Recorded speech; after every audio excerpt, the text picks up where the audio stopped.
So, hear me out. A hero who is close to the station of a king feels a bit emasculated or less than because of the king's attitude. The hero sees the world as it is and accepts it as it is because the hero understands fundamental human nature. When given the choice of accepting a noble cause, like a really just cause, the hero accepts it, but doesn't act high and mighty and pretentious because of that cause.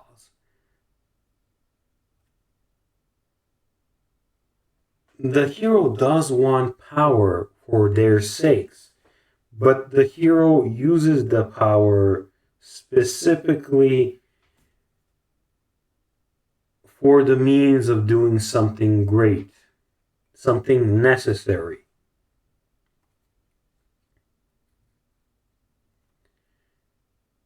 Despite doing arguably terrible things, despite doing terrible things, the hero is good, undeniably good. They are compassionate towards their friends. They don't want to think the worst of people. They are unwilling to attack a brother unless absolutely necessary. Always seeing the best in them. Now, the hero and the antagonist grew up together. They have a common childhood bond. The antagonist, on the other hand, feels the need to justify themselves, feels the need to be right. Their actions are obsessive, clearly detrimental without any good and noble cause. They want to rise in station and they do so supporting terrible things. No matter how many times bad things are done in service for them, no matter how many bad things they're supposed to be doing, how many things they do that are terrible, they always find a way to justify their actions because reasons. There's this fanatical, near religious attitude that's corrupting the world and making it inherently less fair. And the hero has no qualms like sucking up to it. The antagonist who sees themselves as a hero. The antagonist is irrational, disturbed by society, harbors a form of psychological childhood trauma, and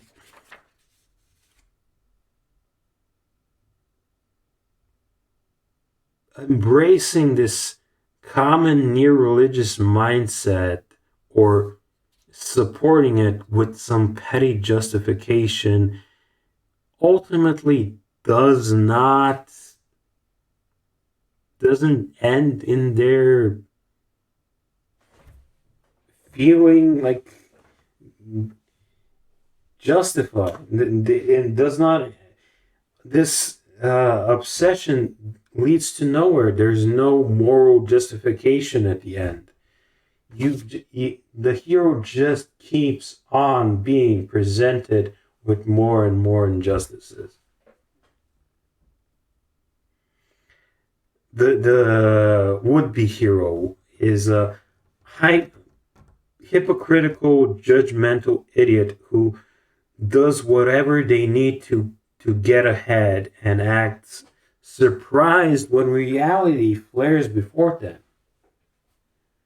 I'm describing Suzaku Koguragi and Alicent Hightower. Now, to be fair, in Code Geass, Suzaku Koguragi gets a bit of a redemption at the very, very, very end. And it's not as black and white. I mean, Lelouch did fucking massacre a bunch of people using his girlfriend as a tool, but the simple reality is Suzaku is insane. Alicent is insane. Alicent simultaneously gets rid of her father, who is the emotionally abusive man, gains power in court, and gets Rhaenyra's best friend on her side.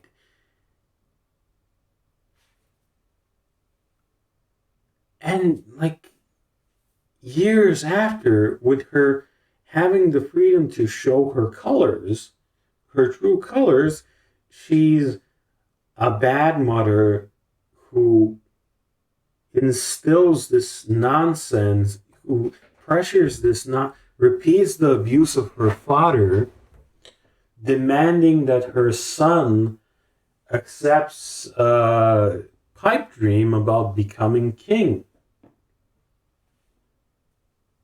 Alicent is a fucking terrible person.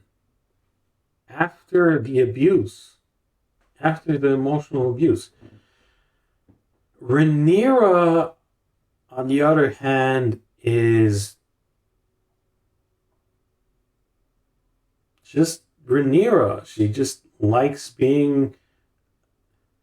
She's an inherently good person. She gets a goal and she follows it.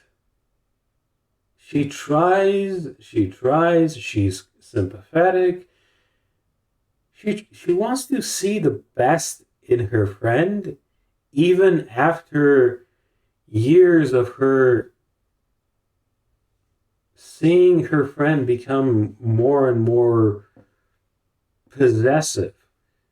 Rhaenyra actually walks up to her father's room with her child right after she's given birth, in a society where giving birth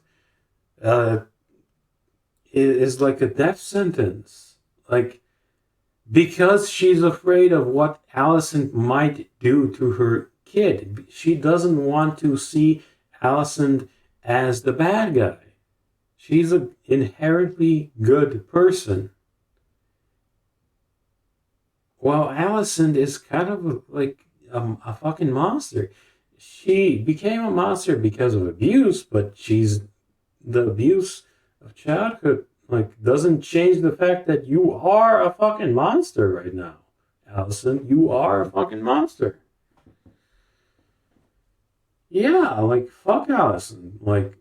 Suzaku Koguragi at least is psychologically traumatized as a child and is not absolutely deluded, and he gets a redemption arc, but Alicent is a fucking monster.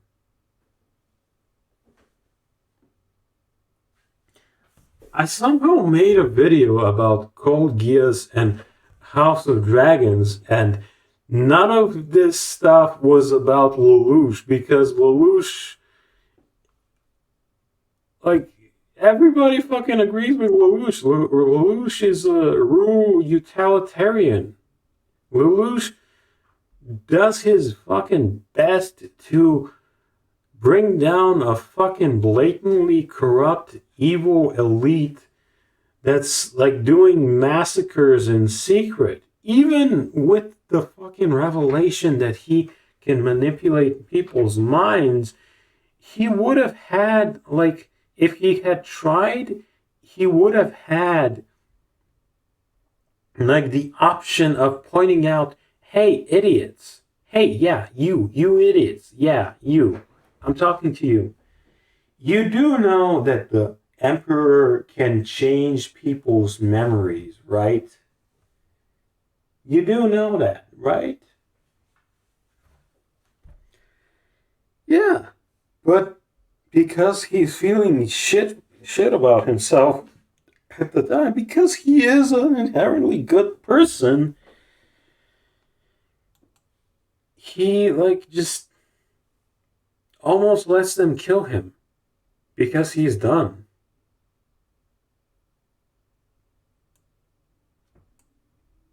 These shows are very similar, and not in the ways that Code Geass is similar to Defiance. Defiance and Code Geass. Defiance, if you've watched both shows, if you've watched Code Geass and stuff happens in Defiance and you're binging, you notice that Defiance is based on Code Geass. A lot of it is. Very inspired. And I'm not just talking about British snobby late medieval aesthetic guy being like British and stabby and oppressive.